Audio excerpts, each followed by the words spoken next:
Hello, in the last video I started making a walk-in vegetable cage, and in this video I'll be finishing it off by adding a door and improving the strength of the cage. The first job is to peg in the fencing to the ground, just clearing the bigger pieces of chippings out of the way so I can get the pegs into the ground.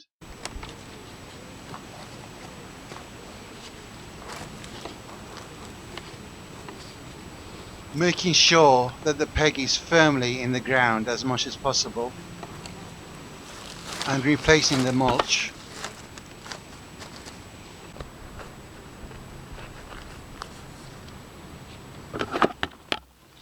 And I repeat the process, pegging the netting in at regular intervals to make sure that it is firmly held down by the pegs.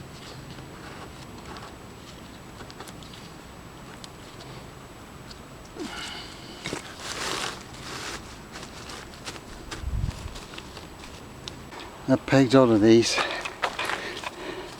That was a bit wobbly, but sort that out. So peg that side and peg that side. So it's now firmly pegged in and done the front as well.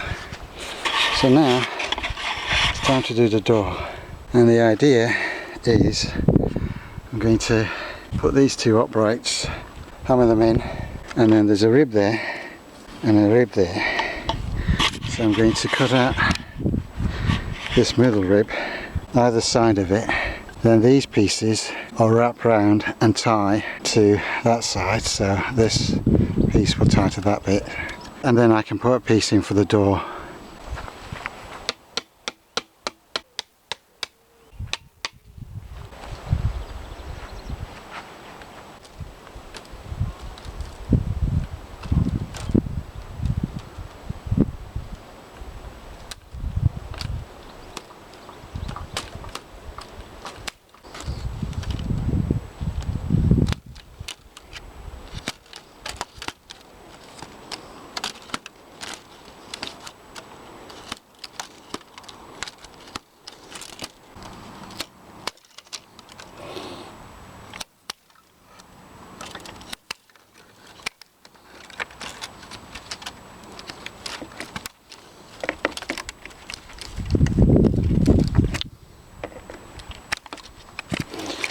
Okay, so this piece in the middle can come out, and these can all go like that.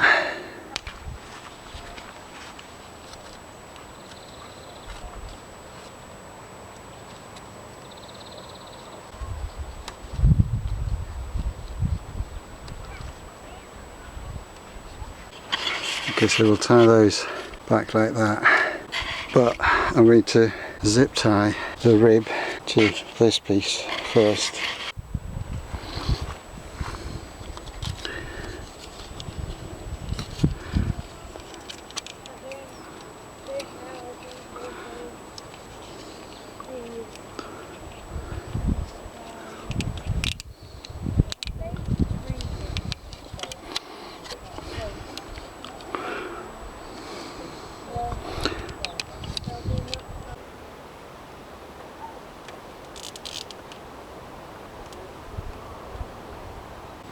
I've changed my mind about keeping these, just trying to tie all these back. Once this is on, it's strong enough, so I've just got these pieces off.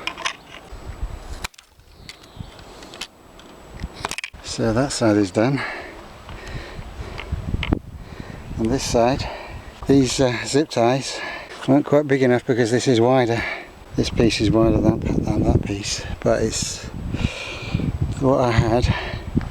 So I've had to use some plastic string to tie these together for the moment.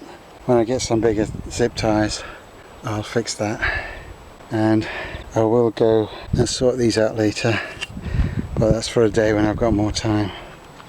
Right, now put the door in, and this piece is just the right size to go for the door. So what I'm going to do is cut these little bits off at the end make that smooth. I mean, some of it is fairly well cut, but just cut these end pieces a little bit better. Need to make sure these are fairly close to the edge, because this is going to be the hinge end, so I want them cut pretty close to the edge. Well, as close as I can get it to the rib without cutting the rib.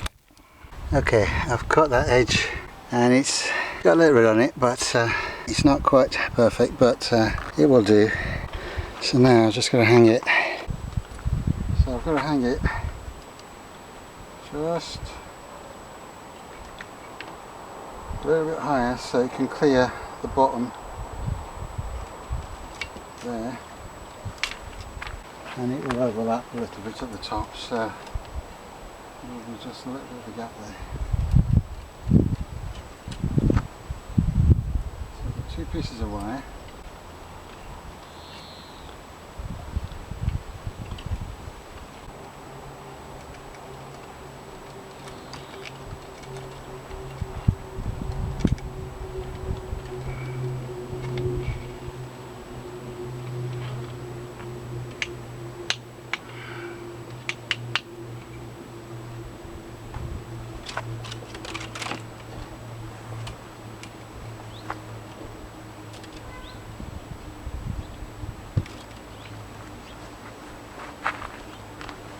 Okay.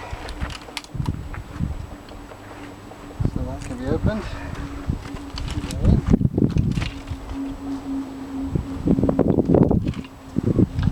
Come on.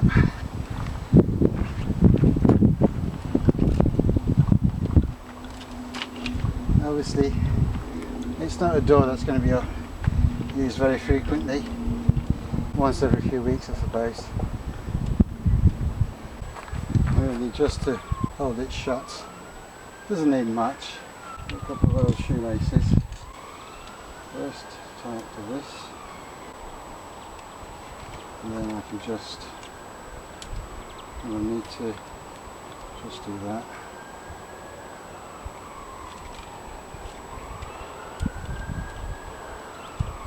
There we go. Right. So it's easy enough to go in and come out. Just open that, open the door, and go in. And when I come out,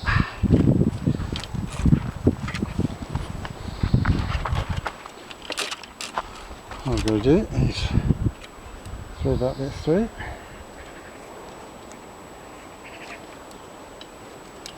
Do this piece. Tie it, and that's secure. I've got a couple of pieces left over, but I'll probably use them somewhere else. The last stage is to connect the 3 hoops with 2 pieces so they don't wobble about. I mean, it's pretty strong, but just to be on the safe side, I'm going to put these pieces in across the middle.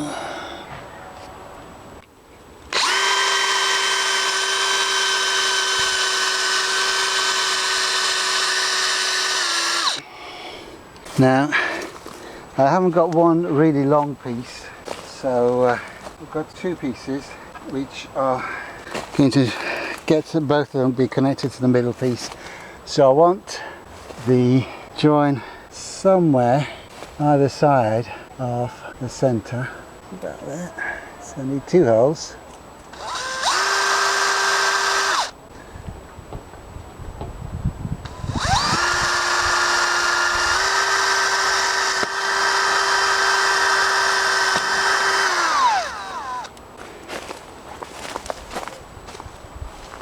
And the end piece only needs 1 hole, but the middle, which is there.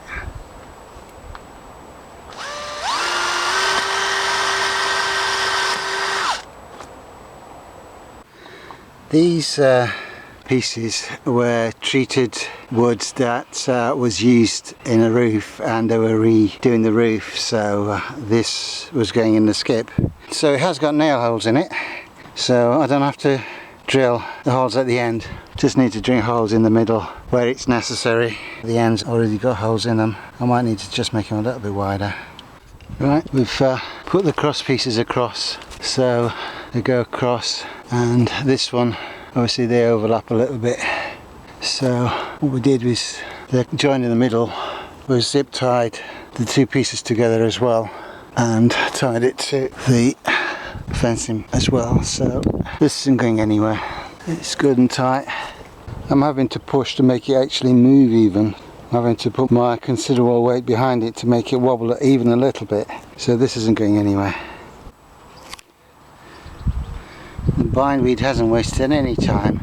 This cage has only been up a week and the bindweed has already started climbing up it. Bloody things don't waste time. Now I'm not going to try and unwind all this from the cage. All I'll do is go down to the bottom, find where the root is, try and get as much of it as possible. This stuff is now got no connection to the ground, so it'll just dry out and rot down, and the rain will wash it down. Right, the final stage, I put these old edgings in the middle here just to mark a bit of a path for this end, and then I can just eyeball it and extend it to the end so I know where the edges are. Don't need to be too exact, but it helps with that, and I know where the edge on that end is. So it's 60 centimeters at the end between the pavers and the edge of the cage, and I needed about 50 centimeters for a path, so it's 50 centimeters either side. The other thing it will be good for is obviously that will warm up a lot quicker in spring. So in the spring when I'm hardening things off in the cage, this concrete will help to keep a bit of thermal mass overnight. It won't be a huge amount, but it'll help a little bit just whilst the plants are hardening off outside.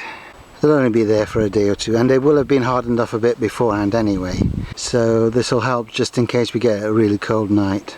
So I've got some coriander, beetroot which has got a bit leggy, and radishes which have also got a bit leggy to go in, and we should be able to harvest certainly the radish before the frosts come in. Beetroot should be alright, and then we've got the coriander, and I'm just testing to see how it will cope with being kept outside without protection, so we'll see how it goes. It's just an experiment, no worries if it doesn't survive. Well, that's the walk-in cage finished. In the next video I'll be trying to grow some mushrooms in logs, so goodbye for now and come back soon.